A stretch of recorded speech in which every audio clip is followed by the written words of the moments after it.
आपको पता है स्तुतियों का राजा कौन है? शिव महिम्न स्तोत्र। स्तुतियों का राजा कहा गया है शिव महिम्न स्तोत्र को। और शिव महिम्न स्तोत्र की एक महिमा बताएं आपको। अगर कोई व्यक्ति नित्य शिव महिम्न स्तोत्र का पाठ करता है तो हर व्यक्ति के अंदर एक दैवी गुण होता है। सावधानी से सुनिएगा, संसार के हर व्यक्ति के जीवात्मा के अंदर एक दैवी गुण है। वो दैवी गुण कैसा होता है? गायन का भी हो सकता है, नृत्य का भी हो सकता है, पर इसके अलावा कई दैवी गुण जिनको चमत्कारी रूप कहा जाता है। जैसे कि आप व्यक्ति को देखते ही पहचान जाते हैं कि इसका आपके पास आने का आशय क्या है। ये व्यक्तियों को परखने का दैवी गुण हर दूसरे व्यक्ति में होता है, तीसरे व्यक्ति में होता है। आपके सामने आया हुआ व्यक्ति, उसको देखते ही आप पहचान जाते हैं कि वो कैसा है, कैसा नहीं है। उसका रूप देखते ही आप पहचान जाते हैं। यह भी एक दैवी गुण है। कई लोग हैं वो सब्जियों की आकृति देख करके ही पहचान जाते हैं, ये मीठी होगी कि कैसी होगी, क्या होगी। ये भी एक कई लोगों का दैवी गुण। सब्जी मंडी जाओ कभी, महाराज वो क्या उठा के घूमा, हमको तो सबरे आलू एक से लगते, हमको तो सबरे तरबूज एक से लगते। वो ठोक पीट के बजा के समझ जाते ये बढ़िया होगा। ये भी एक दैवी गुण है। कईयों का दैवी गुण होता है, जैसे आपने अपने बालकों का अनुभव किया होगा। एक ही उम्र के दो बालक हैं, पर एक बालक की कैचिंग पावर इतनी अच्छी कि वो विद्यालय में एक बार पढ़ के आता, उसको ट्यूशन की जरूरत नहीं, उसको याद हो जाता है। और दूसरे बालक के पीछे पड़े रहो, लिए किताब पढ़ाते रहो, याद ही नहीं होता उसको। यह भी एक दैवी गुण है। कुछ इस प्रकार की दैवी गुण जिसको अंग्रेजी में थोड़ा सिक्स्थ सेंस भी बोल दिया जाता है, एक एक्स्ट्रा ऑर्डिनरी माइंड भी कह दिया जाता है। अगर आपका दैवी गुण जिसको आप पहचान चुके हैं वो कभी सूक्ष्म होने लग जाए, अपनी स्थिति से बिलग होने लग जाए, वो आपके अंदर घटने लग जाए, तो शिव महिम्न स्तोत्र के पाठ से वो दैवी गुण पुनः प्रकट हो जाएगा। और किसी को अगर अपनी दैवी शक्ति, दैवी गुण नहीं पता चला है, अभी तक इतनी उम्र होने के बाद भी नहीं पता चला कि मुझ में विशेष क्या है, वो शिव महिम्न स्तोत्र का पाठ प्रारंभ कर दे, कुछ ही दिनों में उसको अनुभव होने लग जाएगा कि उसके अंदर का दैवी गुण कौन सा है। इस शिव महिम्न स्तोत्र की खास बात है। स्तुतियों का राजा कौन है? शिव महिम्न स्तोत्र। एक व्यक्ति था, बड़ी प्रसिद्ध कथा है शिव महिम्न स्तोत्र की, कि एक व्यक्ति था महादेव का बहुत बड़ा उपासक। उसी नगर का एक राजा भी महादेव का बहुत बड़ा उपासक। भक्ति में कभी कभी प्रतिस्पर्धा आ जाती है कि हम पहले जल चढ़ा दें महादेव पे, हमसे पहले कोई ना चढ़ा के जाए। वीवीवीआईपी की भी बहुत कैटेगरी होती है। एक तो होती है हमको बस पास से दर्शन हो जाए, एक होती है हमको अभिषेक का अवसर मिल जाए, एक होता है कि पूरे दिन में सबसे पहला अभिषेक मेरा हो। इतना भी चाहते हैं लोग। तो राजा जो था उसकी ऐसी स्थिति थी कि उसको रहता था कि महादेव पर दिन का सबसे पहला बिल्व पत्र मैं ही चढ़ाऊं, मुझसे पहले कोई ना चढ़ाए। और उसके लिए उसने क्या किया, पूरे नगर से बिल्व पत्र के जितने पौधे वृक्ष आदि थे सबको मिटवा करके एक अपने ही बगीचे में बिल्व पत्रों का बगीचा प्रकट कर दिया। क्यों? मुझसे पहले कोई और बिल्व पत्र कहीं से तोड़ के जा ही नहीं पाएगा। मनमुखी राजा अपने आप बिल्व पत्र लेता और सबसे पहले जाता, उसके अलावा कोई जा ही नहीं सकता, क्योंकि पूरे नगर में बिल्व पत्र है ही नहीं। एक और भक्त महादेव का, उसने कहा ये तो हिंसा है। क्यों? दबाव हिंसा है। कल रात भर मेरे मन में यही चलता रहा। हमारे किशन जी ये सूत्र दे गए, महाराज जी दबाव हिंसा है। मैंने कहा हाँ।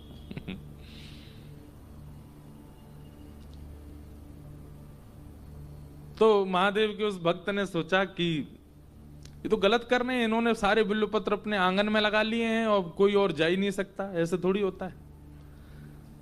तो उसने शिव महिम्न स्तोत्र का पाठ करके इतना पाठ किया और महादेव से उसने कहा कि हे नाथ, मुझे अदृश्य होने की शक्ति प्रदान करो।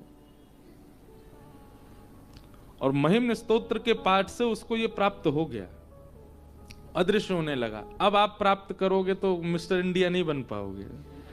भगवान ने कलयुग में कुछ लोगों की बुद्धि मनस्थिति देख करके वरदान देने और महिमाओं का फल देना थोड़ा कम कर दिया है। अब अदृश्य नहीं हो पाओगे। किसी के मन में अगर ये लोभ आ गया हो, ये बढ़िया बता रहे हैं। अब तो भैया एक बात हम बताएं, कलयुग में सारी स्तुति, सारे जब तब, सबका एक ही फल मिलेगा। क्या? आप सरल हो जाओगे, आप सहज हो जाओगे, आप दीन हो जाओगे।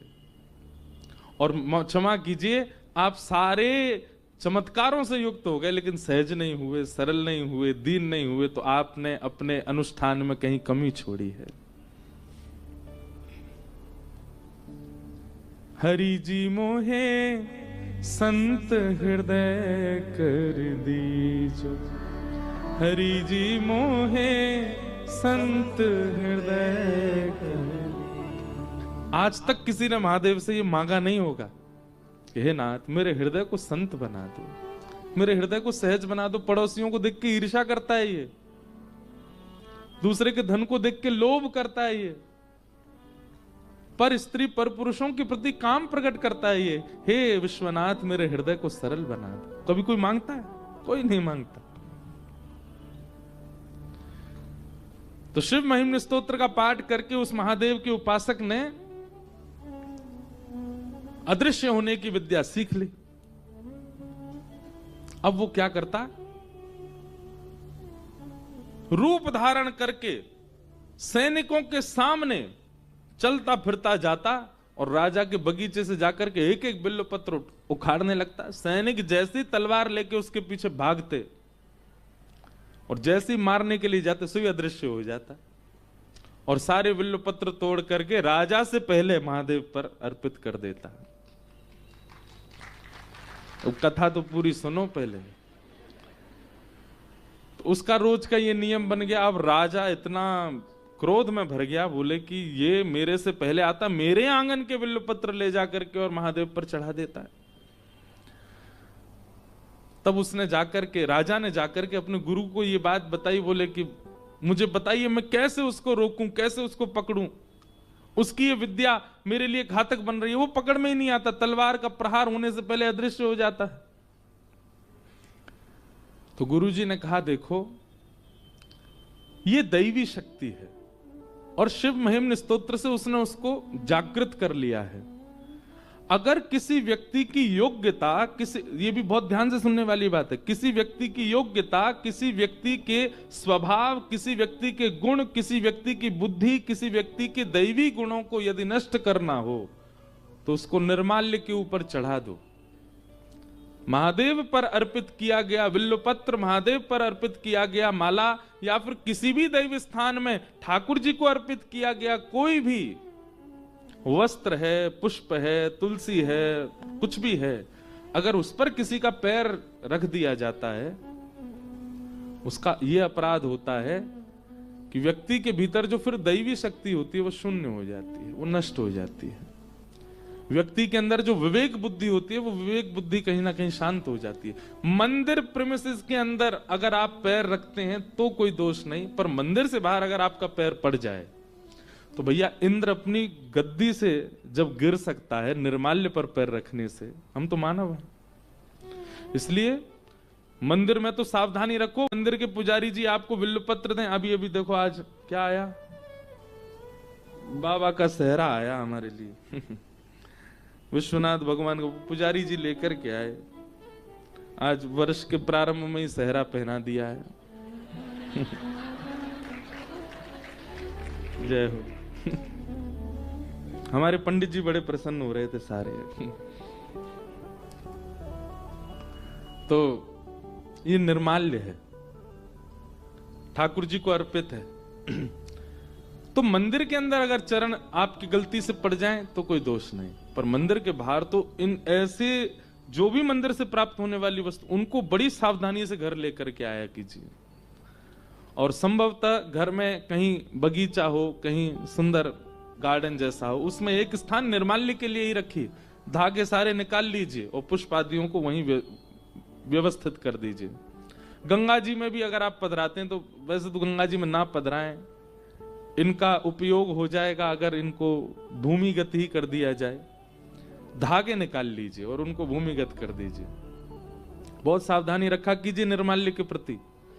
आज मानो भूल चुका निर्माल्य की, हमने कई बार देखा मंदिर से निकले उतार करके महाराज कहीं डाल दिया, उसका अपराध। इन्हीं अपराधों से ना जाने कितने अपराध हमारे ऊपर लगे हो। भजन तक कम हो जाएगा हमारा, भक्ति में आलस्य आना प्रारंभ हो जाएगा, निर्माल्य पर चरण रख दिया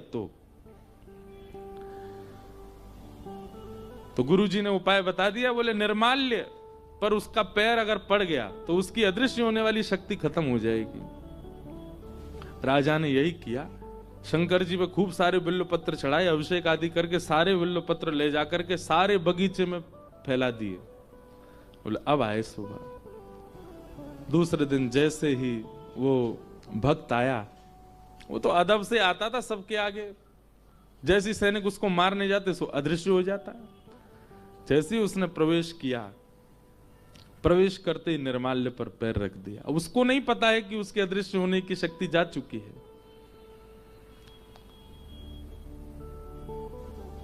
बिल्व पत्र तोड़ने लगा, राजा भी हंसता हुआ ऊपर से आ रहा था। सैनिक दौड़ करके गए, जैसे ही उसको पकड़ने लगे अदृश्य होने की शक्ति उसकी समाप्त हो गई। राजा बोला अब भाग करके दिखा। तलवार निकाल करके राजा उसका सर धड़ से अलग करने आया। उसने नेत्र बंद करके महादेव से प्रार्थना की, हे महादेव, मैं कोई पाप नहीं कर रहा हूं, केवल एक राजा जो हठ पूर्वक पूरे नगर के बिल्व पत्रों को हटवा करके अपने आंगन में लगवा लेता है, उसको केवल सिखाने के लिए मैंने ये क्रिया की। मेरा कोई इसके प्रति अपराध नहीं, अपराध हो तो मुझे दंड मिले, और यदि मेरा अपराध नहीं है तो आप मेरी रक्षा करो। उसके मन में विचार आया, जिस महिम्न स्तोत्र ने मुझे सिद्धि प्रदान की, आज वह सिद्धि चली गई तो पुनः महिम्न स्तोत्र से आ भी जाएगी। और राजा जब तक समीप आता उसने पुनः शिव महिम्न स्तोत्र का पाठ किया, और जैसे ही राजा तलवार प्रहार करने लगा, स्तोत्र का पाठ पूर्ण होते ही उसकी वह शक्ति पुनः जागृत हो गई, फिर अदृश्य हो गया और फिर वहां से चला गया। तो ये बात हम क्यों कह रहे हैं, इतना पावरफुल है शिव महिम्न स्तोत्र। लेकिन ये सारी बात क्यों कही गई है? स्तुतियों का राजा शिव महिम्न स्तोत्र, और स्तुति जिसकी इतनी महान है तो इसका मतलब वो महादेव कितने महान होंगे। लेकिन वही महादेव जब हिमालय पर बैठ करके ध्यान करते हैं और श्री पार्वती जी पूछती हैं कि हे श्री महादेव, आप किसका ध्यान कर रहे हैं, तब महादेव गाते हैं। वही महादेव जिनकी स्तुति स्तुतियों की राजा है, वो महादेव हिमालय पर बैठ करके पार्वती जी को सुनाते हैं। मुनिंद वृंद वंदिते त्रिलोक शोक हारिणी, निकुंज भूविलासनी, ब्रजेंद्र भानु नंदिनी, ब्रजेंद्र सूनु संगत, कदा करिष्यसि मां कृपा कटाक्ष भाजनम्। मुनिंद वृंद वंदिते त्रिलोक शोक हारिणी, प्रसन्न वक्त्र पंकज निकुंज भूविलास, ब्रजेंद्र भानु नंदिनी, ब्रजेंद्र सूनु संगत, कदा करिष्यसि मां कृपा कदा करिष्यसि मां कटाक्ष भाजनम्। किशोरी जी का गुणगान करते हैं महादेव, तो इसका मतलब क्या है? स्तुतियों का राजा शिव महिम्न स्तोत्र, पर उन राजा के सिर पर विराजमान जो मुकुट है वो हमारी श्यामा जी है, वो हमारी किशोरी जी है, हमारी लाडली जी, हमारी श्री राधा रानी है। इसलिए महादेव के समीप जाकर के सारी स्तुतियां गाओ, पर सब पूरा हो जाए जब आपका, जब निकलने लग जाओ तब एक बार श्री राधा, बस एक बार कह दो, राधा वल्लभ लाल की जय। महादेव को एक बार युगल युगल का स्मरण करा करके जाओ। और अगर गोपी गीत याद है आपको, काशी वाले ध्यान से सुनो, तो निश्चित ही महादेव के पास जाके गोपी गीत सुनाया करो। अब क्या है कि क्योंकि महादेव की नगरी है ना, तो इसलिए सब महादेव को महादेव की ही स्तुति सुनाते हैं। लेकिन हम ब्रजवासी, हम ब्रज से आकर के हमारे मन में आता है कि महादेव को जो प्रसन्नता हो वो अर्पित किया जाए। वही बात हो गई, मैंने कहीं कह दिया था कि मुझे रसगुल्ला ढोकला बहुत पसंद है। अब तो मैं जहां जाऊं वहां मुझे रसगुल्ला ढोकला ही मिले, रसगुल्ला ढोकला ही मिले, रसगुल्ला ढोकला ही मिले। कभी कभी प्रिय वस्तु के रस को बढ़ाने के लिए, कभी कभी जैसे किसी को रसगुल्ला बहुत पसंद है और उससे पहले ही उसने गजक खाई है, एक बात बता रहे हैं, कभी कभी प्रिय वस्तु के रस को बढ़ाने के लिए, कभी कभी जैसे किसी को रसगुल्ला बहुत पसंद है और उससे पहले ही उसने गजक खाई है, एक बात बता रहे हैं। अब गजक खाई, गजक के बाद रसगुल्ला आ गया, तो आप क्या करोगे? पहले कुछ नमकीन दो, हाँ, थोड़ा जीभ हमारा नमक से भरे, उसके बाद फिर हम अपने प्रिय वस्तु का सेवन करेंगे। तो यहां पर सब लोग महादेव को नमकीन पवा रहे हैं, अब रसगुल्ला पवाओ। जब आप देखते हैं कि सब लोग ठाकुर जी को हर हर महादेव और महादेव की स्तुति सुनाते हैं, महादेव प्रसन्न होते होंगे, पर उसके बाद एकांत में बैठ कर के आप गोपी गीत सुनाया करो, महादेव प्रसन्न होते होंगे, कितने आनंद में आ जाते होंगे। तो ऐसे सब भाव हैं, निर्गुण बनिए तभी सगुण का अनुभव कर पाओगे।